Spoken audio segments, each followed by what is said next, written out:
Right right బాంబరాజ్ గారు, ఏంటి అసలు ప్రభుత్వం చేయాల్సినటువంటి బాధ్యతని ప్రభుత్వం ఇచ్చినటువంటి అధికారంలోకి వచ్చే ముందు ఇచ్చిన హామీలను అమలు చేయకుండా వీటిని ప్రేరేపించి ఈ రకంగా రాష్ట్రంలో వాటినన్నింటినీ కూడా ప్రశ్నించకుండా చేస్తున్నారా? అలాంటి కుట్రలో భాగమేనా ఇవన్నీ కూడా?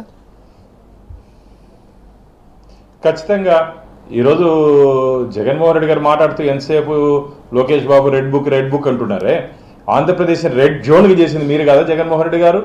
5 సంవత్సరాలు ఏదో పల్లావ్ అన్నావు, బిర్యానీ అన్నావు. నువ్వు పలావ్ తిన్నావేమో, నువ్వు బిర్యానీ తిన్నావేమో. ఆంధ్రప్రదేశ్ ప్రజలు ఏ రోజు సంతోషంగా పండగ చేసుకునేది లేదు. ఆయన ప్రజలకు పలావా పెడుతూ బిర్యానీ పెడతామని మీరు చెప్పారంట. సో దానికి ఆశపడి ఓట్లు వేశారు. అదే ఆయన పలావ్ బిర్యానీ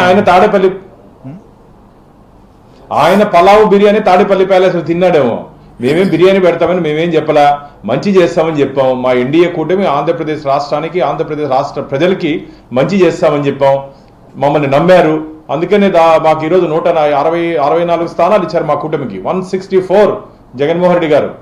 మీకు కేవలం 11 అదృష్టం బాగుంది. ఇంకో అది కూడా పడిపోయి ఉండేది. సింగిల్ డిజిట్ పడిపోయి ఉంటావు. నువ్వు సింగిల్ డిజిట్ పడిపోయి ఉంటావు. ప్రతిపక్ష హోదా కూడా ఇవ్వలేదు ఆంధ్రప్రదేశ్ ప్రజలు నీకు. నీ పరిపాలన మీద, నీ పనితీరు మీద ఆంధ్రప్రదేశ్ రాష్ట్ర ప్రజలకు నమ్మకం లేదు. నువ్వు విమర్శిస్తావు ఇప్పుడు మమ్మల్ని. లా అండ్ ఆర్డర్ సరిగ్గా లేదు, రాష్ట్రపతి పాలన పెట్టారా? రాష్ట్రపతి పాలన ఎప్పుడు పెడతారు జగన్మోహన్ రెడ్డి గారు? ఎప్పుడు పెడతారు చెప్పండి? రాజ్యాంగాన్ని చదువుకోలే కదా వచ్చావు నువ్వు. 5 సంవత్సరాలు రాష్ట్ర ముఖ్యమంత్రి ఉన్నావు కదా నువ్వు. ఏ రోజు పెడతారు, ఎప్పుడు పెడతారు చెప్పండి? నోరుంది కదా అని చెప్పి రాష్ట్రపతి పాలన అది పెట్టండి ఇది పెట్టండి అని చెప్పి నోరుంది మాట్లాడితే ఆర్టికల్ 356 ఎప్పుడు ఇంపోజ్ చేస్తారు? ఎందుకు ఇంపోజ్ చేస్తారు? భారతదేశంలో ఎన్నిసార్లు ఇంపోజ్ చేశారు? 60 రోజులు నీకు ఇంపోజ్ చేశారు అలా. అంటే ఆంధ్రప్రదేశ్, నేను మళ్ళీ చెప్తున్నా దయచేసి, ఆంధ్రప్రదేశ్ బాగుపడుతుంది అంటే ఓరవ లేకుండా ఈయనకి నిద్ర రావట్లే. ఆంధ్రప్రదేశ్ ఈ 60 రోజులు జగన్మోహన్ రెడ్డి నిద్రపోయింది లేదు. ఎందుకంటే మేము అభివృద్ధి పదంలో ఆంధ్రప్రదేశ్ ముందుకు తీసుకుపోతున్నాం. రేపు ఈ 40% 4% ఓడిపోతుంది జగన్మోహన్ రెడ్డి గారు. ఈ 40% నాకు 40% ఎగురుతున్నావు కదా నువ్వు, నీ చుట్టూ కొంత కోటరీ 4% పడిపోతుంది రాబో రోజుల్లో. ఎందుకంటే మా పనితీరు, రాష్ట్ర ప్రజల ఇష్టాలు, ప్రజల కష్టాలు తెలుసుకుని మేము ముందుకు పోతున్నాం. నువ్వు ఏ రోజైనా నువ్వు ప్రజల ఇష్టాలు కానీ కష్టాలు కానీ తెలుసుకున్నావా? అదే నువ్వు బయట రావాలంటేనే కొన్ని వేల మంది పోలీసు బందోబస్తు వస్తావే. పరదా ముఖ్యమంత్రి కాదు నువ్వు, ప్రజల ముఖ్యమంత్రి కాదు కదా. ప్రజల ముఖ్యమంత్రి కాదు కదా, పరదా ముఖ్యమంత్రి నువ్వు.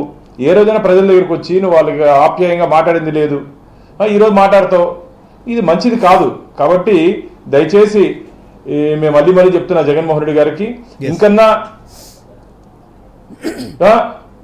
కొద్ది రోజులు మౌనంగా ఉండు. ఎందుకంటే నీకు ఆల్రెడీ ప్రజలు ఇచ్చారు, షార్ట్ ట్రీట్మెంట్ ఇచ్చారు. ఇంకా నీకు అర్థం కాలేదు జగన్మోహన్ రెడ్డి గారు? షార్ట్ ట్రీట్మెంట్ ఇచ్చారు నీకు ప్రజలు. ఆ షార్ట్ ట్రీట్మెంట్ నుంచి ఇంకా నువ్వు కోలుకోవట్లేదు. కాబట్టి కొద్ది రోజులు మౌనంగా ఉండు. మేము మంచి చేయాలని ముందుకు పోతున్నాం. నువ్వు ఇలాగే ఓవర్ యాక్షన్ చేస్తే ఖచ్చితంగా ప్రజలు తిరగబడతారు నీ మీద. రాజకీయ పార్టీలు కాదు, మేము కాదు, ప్రజలు తిరగబడతారు. రాబో రోజుల్లో ఖచ్చితంగా ప్రజలు తిరగబడే రోజులు ఉంది, నువ్వు నీ చేష్టల వల్ల, నీ మాటల వల్ల. కాబట్టి ఉన్న పరువున నిలబెట్టుకో. ఏదో కొద్దిగుంది ఆ పరువున నిలబెట్టుకో. ఇష్టం వచ్చినట్టు మాట్లాడితే రాబో రోజుల్లో ఖచ్చితంగా ప్రజలే నీకు గట్టిగా బుద్ధి చెప్తారని చెప్పి భారతీయ జనతా పార్టీ జగన్మోహన్ రెడ్డి గారిని తీవ్రంగా హెచ్చరిస్తాం. విజయ్ కుమార్ గారు, సూపర్ 6 సంబంధించిన విషయాన్ని వారు మాట్లాడారు. ఎందుకంటే నేనే అధికారంలో ఉండుంటే ఈ వరకు ఎంత బెనిఫిట్ వచ్చిండేది ఆయన చెప్పింది కూడా. రైతు